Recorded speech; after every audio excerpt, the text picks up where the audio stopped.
Good evening, everyone. I am back once again for yet another tier list video, and in today's video we are going to be doing a tier list of the Masterplan by Oasis, the B-Sides compilation album that they released in 1998. Now, what's important to note is that obviously I have covered Oasis in my very first ranking video, ranking the Oasis albums, but what's important to note is that within that video I hadn't yet established the thing where I rank all the tracks on the album at the end of my review. So I give my review, rank all the individual tracks on the album, and then give my overall rating. That hadn't yet been established as a feature of the show, if you can call it a show, by that point in history. So I figure, why not make amends to that through this little series? I'm not sure why I started with the Masterplan as opposed to Definitely Maybe or any one of the three studio albums that came before this, but hey-ho, I'm a big enjoyer of the Masterplan, so I thought, why not start here? So yeah, we're going to be ranking these. A bit of a shorter one, I imagine. Let's get straight into it. Acquiesce. Now, Acquiesce is going in S. I was trying to think of a more clever way of working the S pun in there, but I couldn't. My brain simply does not work that fast. That's why I script these videos at the best of times. But yeah, this is just so clearly an S. What also benefits this video as opposed to my initial Oasis videos that I went to watch Oasis Live 25, so it kind of breathed new insight into these songs that I didn't have before. Seeing them in a live context definitely helps. And Acquiesce live is just such a banger. I couldn't believe, actually, that Noel's voice had, maintained as well as it did. Hitting those super high notes. I mean, that's, even for my vocal register, that note's really high. And Noel's what? I think is he 60? If he's not, he's going to be soon. And so that's really impressive that his voice is maintained that well over the years. But yeah, Acquiesce is, it's S. Unlike Let There Be Love, this is an example of a Liam and Noel duet, which is fantastic. Underneath the Sky, I'm going to put that in A. Underneath the Sky, I'm hugely fond of this song. The first time I ever heard it, it sounded a bit Smithsy to me. It sounded like, this and another one that we'll get to a bit later on, struck me as the most Smithsy sounding thing that Oasis ever did. Noel Gallagher has claimed in several interviews to have been hugely inspired by the Smiths, and that never really registered on many of the songs, but this is one of the ones where it really does. I love, and this song, it has that thing that Noel does on a number of tracks here and a number of Oasis songs. It doesn't stick out particularly on this one, but just as a motif in general, I love when he tracks the acoustic guitar and the rhythm guitar, the electric rhythm and the acoustic, both layered atop one another. I don't know, it just creates such a cool dynamic, and I like the fact that the acoustic's like quite pretty high up in the mix. I don't know, it's like the Pixies do it as well. I don't know what it is about that production technique. It's just always scratched a huge musical itch for me, and it's used to great effect here. Talk Tonight. See, I was gonna put it in S instinctively. Let's keep it there for now. Do I think it's better than Acquiesce? No. See, now Talk Tonight is one of those ones where, like, from a purely compositional point of view, there's not a great deal going on. It feels almost half-baked in terms of how it was recorded, but I feel like you lose the magic if you add too many layers of instrumentation to it. I think had they gone Be Here Now or Levels of Stir Crazy, or even What's the Story, Morning Glory, which this song was recorded for, but what I'm saying is if they had kind of employed a greater deal of production techniques on that song as they had done on the on its parent album, then I think it would have lost a lot of what makes this song great. Because the whole appeal of it is that it is such a nakedly expressive song. It's one of the few times that you really see Noel just kind of laying his heart bare for us all. Going Nowhere, I was going to say S for this one too. It's not quite S, but I'm putting it top of A. Going Nowhere is such an underrated Oasis B-side. I'm so glad that Noel Gallagher brought it back a few years ago. I'd have killed to see it in the Oasis Live 25 set, but understandably there had to be so many omissions because they've only got so long, you know. I think how long did they actually end up? I think it was like an hour and a half. It was between an hour and a half and 2 hours. My memories of that are quite hazy. Because it was just one of those. I felt like an adrenaline junkie. Like you were just so in it that it's like I almost don't remember anything from it that wasn't recorded. And B, I was a bit pissed. I mean, even like I'm pretty sure "Stop Crying Your Heart Out" is in Oasis's top 10 in terms of like their most streamed song, and even that had to be omitted. Well, it didn't have to be, but it was. So that just goes some way to showing just how many beloved bangers this band have. This being one of them, but I think it deserves more love. And unlike Talk Tonight, this is once again another very nakedly expressive song from Noel, except I think the huge kind of Be Here Now level production of this song actually helps it. So who knows, maybe if Talk Tonight had been produced like that, it would have been even more of an S than it already is, but who knows. Fade Away, this is S. This is going top of S for me because it's my favorite. It's my favorite Oasis song. Do I think it's the best Oasis song? No, but it's my favorite one. It's just this and Head Shrinker and Bring It On Down are about as close to just like out and out punk songs as Oasis ever get. I mean, this is pretty much a punk song, but it's so rich in melody. Every single section of this song, it's also one of the few Oasis songs that has a pre-chorus, which is a bit weird. Like the verse, which admittedly was kind of nabbed from like a Wham song, the pre-chorus and the chorus, it never gets any less catchy. Like every single like part of this song is just great. The Swamp Song, although I will say the recording of it maybe could have been a little less scratchy, but I don't know, I like the scratchy vibe to it. The Swamp Song. This and to an extent the next one, but more so with the Swamp Song, kind of confuses me as to what it's even doing on this album. Especially, I don't know, it feels like such a wasted inclusion when you consider that the Swamp Song is pretty much on What's the Story, Morning Glory anyway. I mean, granted, it's integrated, you know, in the form of excerpts, but still, like, what is it doing here? It doesn't, like, I don't know, in my opinion, it's not a prog song, you know what I mean? Like, including the full song, like, the song in its entirety isn't adding much more than, like, a 30 or 40 second interlude if it is.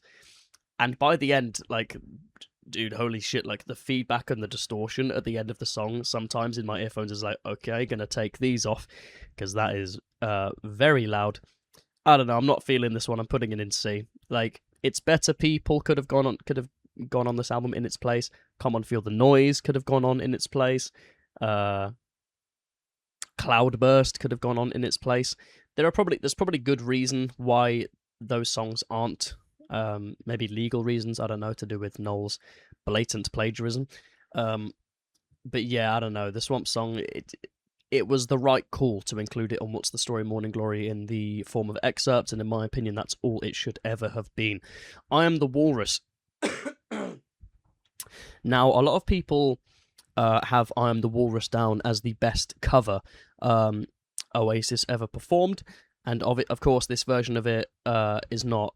It's not a studio entity. It's a recording of a live performance by them in Glasgow.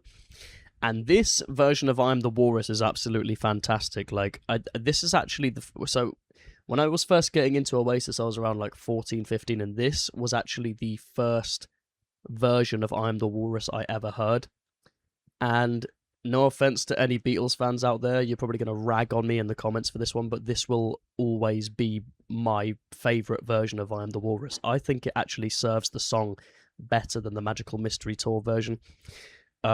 Which sounds ludicrous to say, and it may well be, but it's just my opinion. Yeah, I do think they did this song a real service, though, by cutting it down considerably. I've heard the full version, and it goes on for, 9 minutes? Really no need for that. They proper Hey Juded that one. And I think this version comparatively is only about 6 minutes, which is still slightly too long, but I'm glad they fade it out when they do, because it gets a bit silly on the full version. I'm going to put it in B. It's not one that I come back to all the time. For my money, Come On Feel the Noise is a better cover. I think Come On Feel the Noise is like the best Oasis-ified cover they ever did. But I'm the Walrus is a close second for sure. Listen Up. Listen Up's also going in A. I'm going to put it behind Underneath the Sky, actually. Now, a lot of people would have Listen Up down as an S song, and I love Listen Up, but it suffers what I feel like I have, beaten into the ground about Oasis, especially during their early years, which is that the outro is just so needlessly long.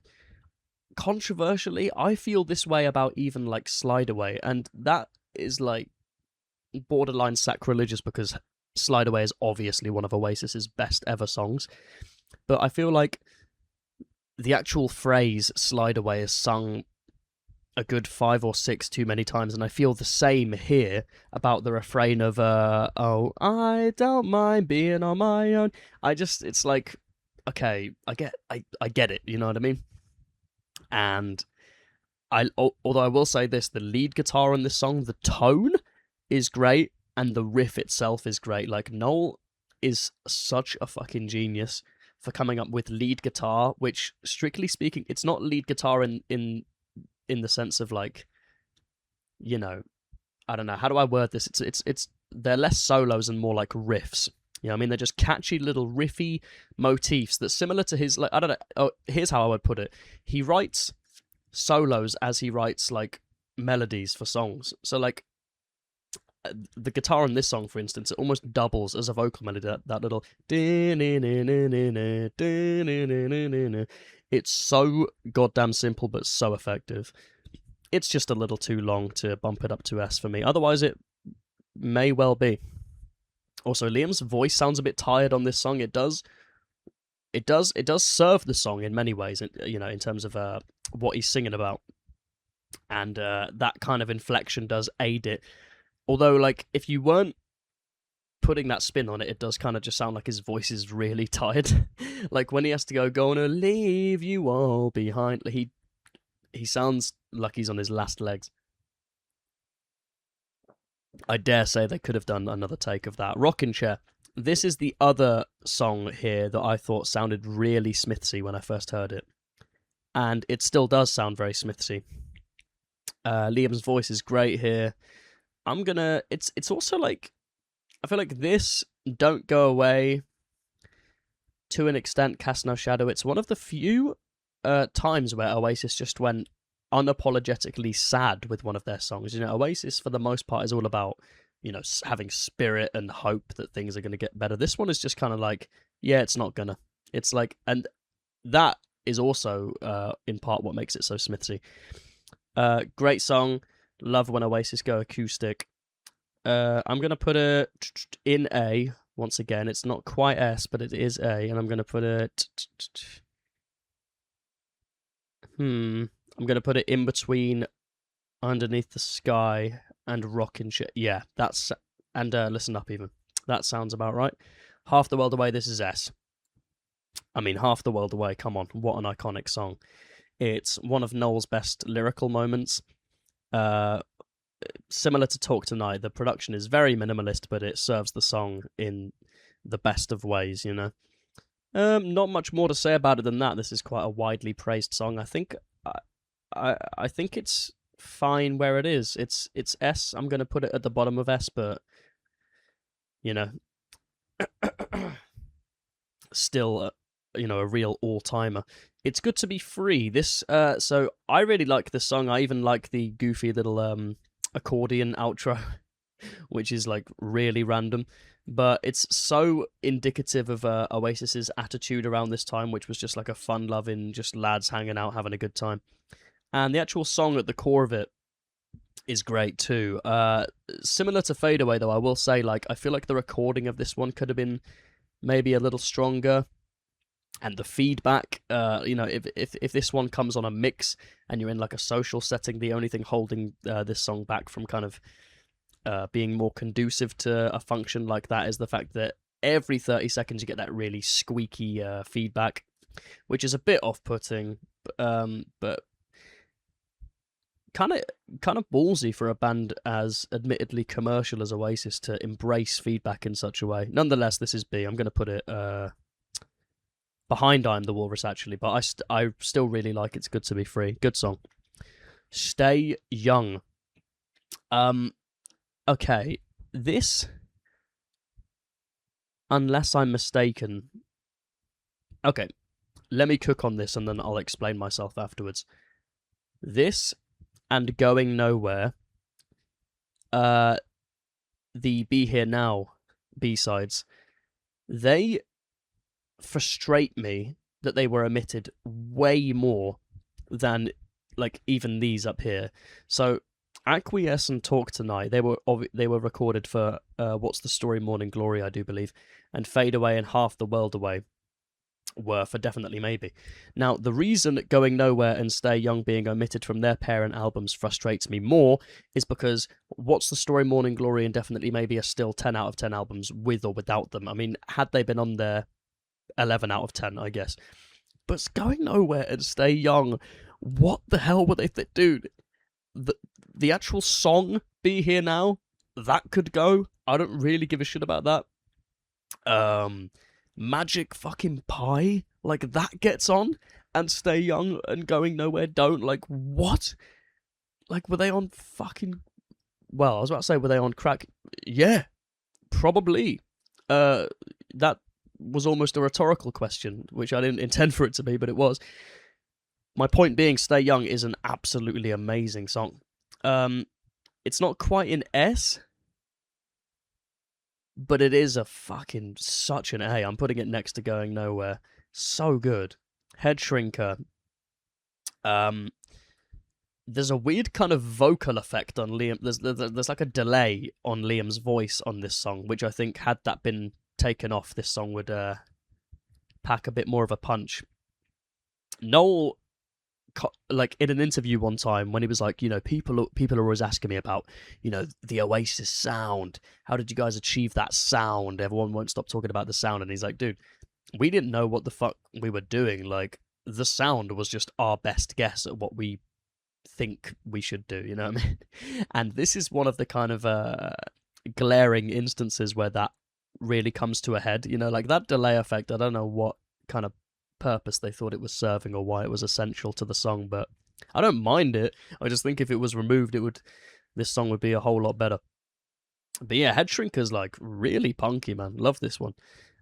This is another fucking A. So many A's. I'm gonna put it bottom of A, but it's still an A. Or am I? Is it gonna let me? There we go. I'll reevaluate this, the A portion at least, at the end of the video. The Masterplan, okay. This is a D. This is Oasis's worst B-side. No, it's of course it's not. I already made that joke in a previous video. I need to come up with new material. Yeah, the Masterplan's going in S. Not only is this Oasis's greatest B-side, I think there's a good chance that it's Oasis's best song in general. For me, it's like a toss-up between... now, obviously, in the singles video, I put Champagne Supernova as their best single. But the Masterplan isn't a single. So, yeah, I know I'm not adding anything... I'm not breathing any new life into this tired conversation of why wasn't the Masterplan released as a single. But are you fucking kidding me with this? Like, how did they not... I don't know. We'll never know what Noel was thinking, but yeah, for me, like, this and Champagne Supernova, I go back and forth constantly between these two as being like Oasis's two like best songs, and I feel like that's very fitting and very indicative of the band's overall dynamic, because you've got a Liam and a Noel song, which are both very representative of the kind of energy that both of them bring to Oasis. You know, like Champagne Supernova is very overindulgent, it's very bombastic, it's full of attitude, and it's just fucking huge and epic, which is so Liam. And the Masterplan is so, like, you know, sort of inward facing and very sentimental and very you know, triumphant in a kind of more understated way, which is very Noel. So it's very, they're both very yin and yang in that sense. But yeah, let's see if there's any reevaluation to be had in the A section here. So Going Nowhere, yeah, I would agree with that. Stay Young, Underneath the Sky, Rock and Share. These two have the potential to switch.